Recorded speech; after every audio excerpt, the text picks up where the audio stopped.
पैसा और पेड़ में से किसी एक को चुनने के लिए कहा जाए तो हो सकता है कि ज़्यादातर लोग पैसे को ही चुनें, लेकिन सब लोग ऐसे नहीं होते।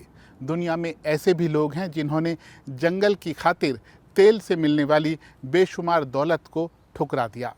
लैटिन अमेरिका में एक छोटा सा देश है, नाम है इक्वाडोर, जो आकार में महाराष्ट्र से भी छोटा है।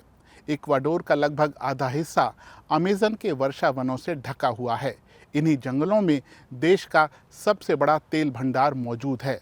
लेकिन हाल में इक्वाडोर में हुए एक जनमत संग्रह में देश की जनता ने यासुनी नेशनल पार्क में खुदाई को भारी मतों से खारिज कर दिया और बता दिया कि उन्हें तेल से होने वाली आमदनी से ज़्यादा जंगलों की परवाह है।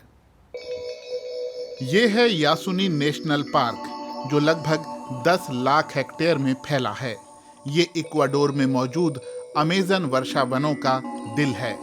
ये जैव विविधता के मामले में पृथ्वी पर मौजूद सबसे संपन्न जगहों में से एक है।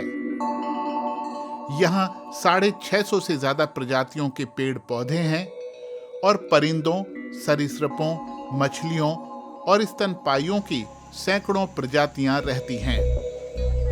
ये जंगल आदिवासी लोगों का घर भी है, जिन्हें डर है कि तेल और सोने के लिए होने वाली और ज्यादा खुदाई उनकी रोजी रोटी और इस सुंदर बसेरे को बर्बाद कर देगी। इसी इलाके में देश के सबसे बड़े तेल भंडार मौजूद हैं, जमीन के नीचे।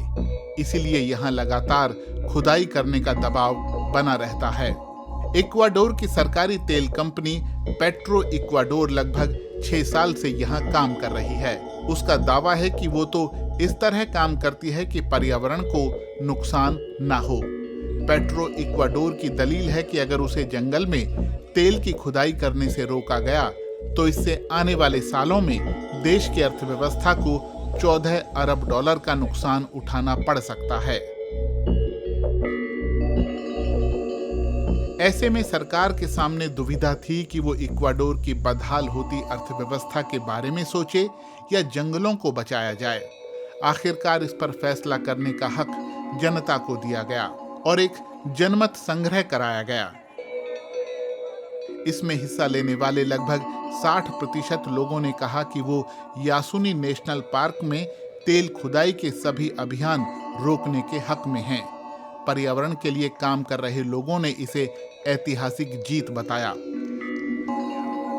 जनमत संग्रह से पहले पेट्रो इक्वाडोर को 300 हेक्टेयर के इलाके में तेल खनन की अनुमति थी, लेकिन कंपनी का कहना है कि उसने सिर्फ 80 हेक्टेयर जमीन का ही इस्तेमाल किया था। अब जनमत संग्रह में फैसला हो जाने के बाद पेट्रो इक्वाडोर को आने वाले कुछ महीनों में यासुनी नेशनल पार्क से अपना काम समेटना होगा।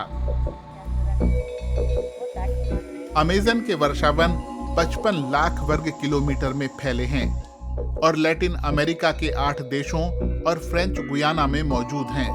माना जाता है कि अमेज़न में करीब 400 अरब पेड़ हैं, इसीलिए कई बार इसे पृथ्वी के फेफड़े भी कहा जाता है। लेकिन आज ये खतरे में हैं। वैज्ञानिक कहते हैं कि खनन और दूसरी औद्योगिक गतिविधियों के चलते वनों का सफाया किया जा रहा है और कहीं ना कहीं यही वजह है कि यहाँ कम बारिश हो रही है। और जब पानी कम होता है तो जंगल ठीक से विकसित नहीं हो पाते, उनमें कमी आने लगती है।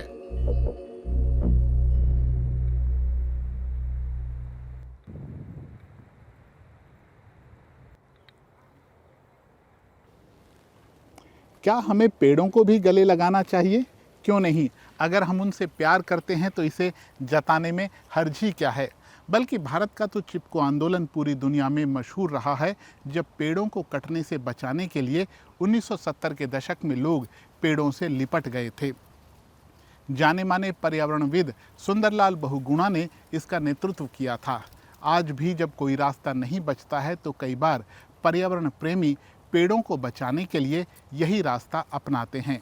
कुछ इसी तर्ज पर फिनलैंड में हर साल ट्री हगिंग यानी पेड़ों को गले लगाने की वर्ल्ड चैंपियनशिप होती है। इसमें हिस्सा लेने वाले लोग कहते हैं कि इस तरह वो न सिर्फ पेड़ों से अपने लगाव को जाहिर करते हैं, बल्कि इससे उनका खुद का तनाव भी दूर होता है। फिनलैंड के जंगलों में पेड़ों को गले लगाना। स्वागत है आपका ट्री हगिंग वर्ल्ड चैंपियनशिप 2023 में। I came all the way from Germany to hug you again, says the sign. प्रकृति की गोद में अच्छा लगता है। मैं तो इसे बयां भी नहीं कर सकती। प्रकृति के साथ जुड़ने का ये अद्भुत तरीका है। ये प्रकृति को पूजने जैसा है। पेड़ों को सबसे सुंदर तरीके से गले लगाने की इस प्रतियोगिता में 11 लोगों के बीच मुकाबला है, जिसमें रफ्तार, समर्पण और रचनात्मकता सब कुछ देखा जाता है। हर साल मैं ये देखकर हैरान रह जाती हूँ कि पेड़ों से लगाव दिखाने के लोगों के तरीके कितने अलग अलग हैं। मुझे उनकी क्रिएटिविटी बहुत पसंद आती है। वैसे भी प्रकृति हमें हमेशा सुकून देती है। मैंने 2020 में ट्री हगिंग वर्ल्ड चैंपियनशिप का आयोजन शुरू किया, कोविड के पहले साल में। मुझे लगा कि ये लोगों को घर से बाहर निकालने और गले लगाने का बढ़िया तरीका है। आखिर में ज्यूरी अपना मत देती है। इस साल की विजेता हैं जर्मनी की योहाना। मैं शायद लोगों को प्रेरित करना चाहती हूँ कि वो बाहर निकलें और पेड़ों को गले लगाएं। भले ही ऐसा करना पागलपन लगे, आप पाएंगे कि जब पेड़ को गले लगाएंगे तो आपको ये पागलपन नहीं लगेगा। आप बस उसे महसूस करेंगे।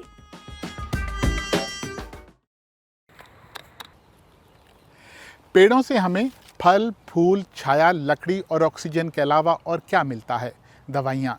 विश्व स्वास्थ्य संगठन का कहना है कि दुनिया में कम से कम 80% लोग ऐसे हैं जो अपनी बुनियादी स्वास्थ्य देखभाल के लिए पारंपरिक दवाओं पर निर्भर हैं, जो आमतौर पर हमें पेड़ों से मिलती हैं। कैंसर के इलाज में जो दवाएं काम आती हैं, उनमें से 70% दवाएं प्राकृतिक तत्वों पर आधारित होती हैं। आयुर्वेद जैसी चिकित्सा पद्धति तो पूरी तरह जड़ी बूटियों और पेड़ों पर निर्भर है। इसीलिए पेड़ों का ध्यान रखना बहुत ज़रूरी है। वो हमें खाना भी देंगे, सांस लेने के लिए ताज़ी हवा भी देंगे और ज़रूरत पड़ी तो दवा भी देंगे। पेड़ों की सेहत अच्छी रहेगी तो हम सब भी भले चंगे रहेंगे। तो आज के वीडियो में बस इतना ही। वीडियो आपको कैसा लगा ये हमें ज़रूर बताइएगा। हमेशा की तरह होगी आपसे जल्द मुलाकात। अपना ध्यान रखिए। आपका बहुत बहुत धन्यवाद।